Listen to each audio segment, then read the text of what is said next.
కారణాలు విశ్లేషించడం చాలా కష్టం. ప్రజలకు అంతా మంచే చేసి సంక్షేమంలో అన్ని రికార్డులను బద్దలు కొట్టిన తర్వాత కూడా కొందరు నేతలు, కొన్ని పార్టీలు ఓటమి పాలవుతూ ఉంటాయి. గెలుపు ఖాయమని హాయిగా నిద్రపోతున్న వారిని ఓటమి తట్టిలేపుతుంది. వైసీపీ అధినేత వైఎస్ జగన్మోహన్ రెడ్డి పరిస్థితి కూడా ఇదేనని చెప్పాలి. 2024 ఎన్నికల్లో వైసీపీ ఘోర పరాజయం పాలైంది. 2019లో 150కి పైగా స్థానాలతో విజయభేరి మోగించి తదుపరి ఎన్నికల్లో వై నాట్ 175 అంటూ నినదించిన పార్టీకి కేవలం 11 స్థానాలే ఎందుకొచ్చాయో అర్థం కావటం లేదు. ఓటమిని జీర్ణించుకునే ప్రయత్నం చేసే కంటే వచ్చే ఎన్నికల్లో గెలవటం ఎలాగన్న ప్రశ్న జగన్ రెడ్డిని ఊపేస్తోంది. అందుకే ఆయన ఇద్దరు వ్యూహకర్తలతో సుదీర్ఘ మంతనాలు చేస్తున్నట్లు సమాచారం. వచ్చే ఎన్నికల్లో సరికొత్త సంక్షేమ హామీలు ఇస్తూనే అభివృద్ధి పథకాలకు అత్యధిక ప్రాధాన్యం ఇవ్వాలని వ్యూహకర్తలు ఆయనకు సూచించినట్లుగా తెలుస్తోంది. అందుకు జగన్ కూడా అంగీకరించారన్నది అసలు సమాచారం. జగన్ రెడ్డి బెంగళూరులో ఎక్కువ టైం ఉంటున్నారు. ఎలాంటి పనులున్నా అక్కడి నుంచే చేస్తున్నారు. తాజాగా తన బెంగళూరు నివాసంలో ఆయన ఇద్దరు వ్యూహకర్తలతో భేటీ అయ్యారు. వచ్చే ఎన్నికల్లో ఆ ఇద్దరిని తన ఎన్నికల వ్యూహాలు రూపొందించేందుకు నియమించుకోవాలని ఆయన భావిస్తున్నారు. ప్రశాంత్ కిషోర్ బీహార్ రాజకీయాల్లోకి ఫుల్ గా ఎంట్రీ ఇచ్చిన తర్వాత ఆయన సేవలు ఇక కుదరవని జగన్ రెడ్డి నిర్ణయానికి వచ్చారు.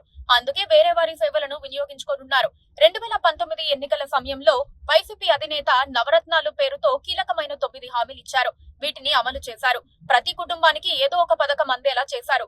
అయితే అభివృద్ధిపై పెద్దగా ఖర్చు చేయలేదన్న విమర్శలు వచ్చాయి.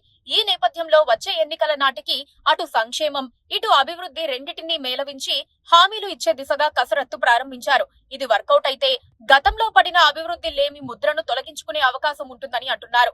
వ్యూహకర్తలు కూడా ఆయనకు అదే విషయాన్ని గట్టిగా చెప్పారు. చంద్రబాబు ఇప్పుడు సంక్షేమం, అభివృద్ధి రెండిటికి ప్రాధాన్యం ఇస్తున్నారని, జగన్ రెడ్డి అంతకంటే మెరుగ్గా పనిచేయాల్సి ఉంటుందని వారు గుర్తు చేశారు. వైసీపీ అధినేత వచ్చే ఏడాది నిర్వహించబోయే పాదయాత్ర కూడా వ్యూహకర్తలతో చర్చించినట్లుగా తెలుస్తోంది.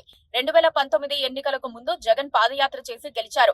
2027 డిసెంబర్ నుంచి ఏడాదిన్నర పాటు పాదయాత్ర ఉంటుందని ఇప్పటికే షెడ్యూల్ ప్రకటించారు. దీనిలో మార్పులు చోటు చేసుకునే అవకాశం ఉందని తెలుస్తోంది. అయితే గతానికి భిన్నంగా ఈ దఫా 5,000 కిలోమీటర్లు టార్గెట్ పెట్టుకున్న నేపథ్యంలో దీన్ని పూర్తి చేయడంతో పాటు ఏ వర్గాలకు చేరువ కావాలన్న దానిపై వ్యూహకర్తల నుంచి సలహాలు తీసుకుంటున్నారు. వ్యూహకర్తలిద్దరూ ఒక రౌండ్ క్షేత్రస్థాయిలో పరిశీలన జరిపి ప్రాథమిక నివేదిక రూపొందించుకున్న తర్వాతే జగన్ రెడ్డి ముందు కూర్చున్నారు. కొన్ని సామాజిక వర్గాలు కూటమికి పూర్తిగా వ్యతిరేకమైపోయాయని, కాస్త భరోసా ఇస్తే వారంతా వైసీపీ వైపుకు వస్తారని వ్యూహకర్తలు చెబుతున్నారు. ఆయా సామాజిక వర్గాల నేతలతో త్వరలోనే తన మీటింగ్ ఏర్పాటు చేయాలని జగన్ రెడ్డి వైసీపీ నేతలను ఆదేశించినట్లుగా తెలుస్తోంది.